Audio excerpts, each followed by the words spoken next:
Hello, কেমন আছো তোমরা সবাই? আমি খুব খুব খুব ভালো আছি। আমি মিমি, আমি তোমাদের সবাইকে আমার এই ছোট্ট একটা ব্লগে ওয়েলকাম জানাই। আজকে কি করলে তোমরা সবাই?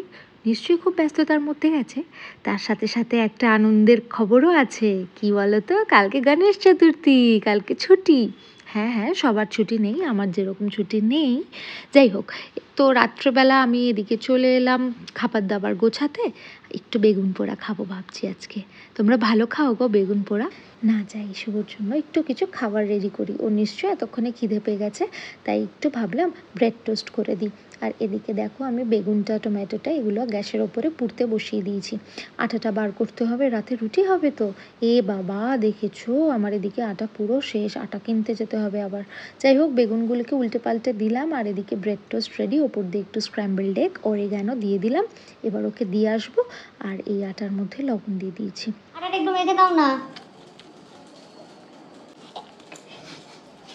অফিসের কাজ করে উঠে গেছে, আমি হাত ধুয়ে নিয়েছি। এইবার আটাটা শুভকে দিয়ে মাখাবো, আমি মাখবো না। এটা নাও, লবণ টবণ সব দেওয়া আছে, আর এটা মেখে দাও প্লিজ। উফ বাবা, টাস্ক অ্যাসাইন করে ফেলেছি, আমি ভেরি হ্যাপি। এবার একটু বসে চা খাবো। চা খেয়ে চলো এবার বেগুন পোড়াটাকে গতি করা যাক। হয়ে গেছে আমার বেগুন পোড়া, মোটামুটি দুটো লঙ্কাও পুড়িয়ে নিয়েছি। উফ, এই বেগুন পোড়া বাড়িতে যেদিনই হয় না, গ্যাস এত নোংরা হয়, আমার ভীষণ বিরক্তিকর লাগে, কিন্তু খেতেও তো ভালো লাগে, তাই না বলো? তো এই যে বেগুন থেকে টমেটো থেকে সব চাল চামড়া সরিয়ে নিয়ে সুন্দর করে একটা কাঁটা চামচের সাহায্যে মিক্স করে নিলাম। দিলাম একটু লবণ, ভালো করে মিক্স করে নিলাম। এইবার একটু কাঁচা পেঁয়াজ, কাঁচা লঙ্কা এগুলো তো লাগবেই।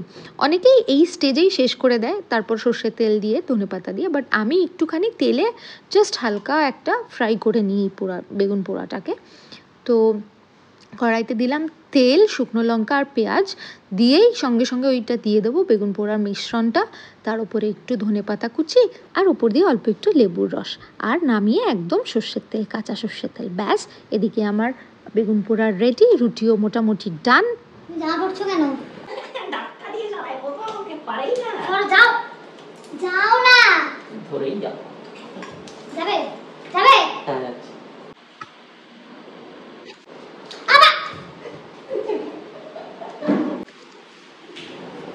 হ্যাঁ, যাচ্ছি যাচ্ছি যাচ্ছি।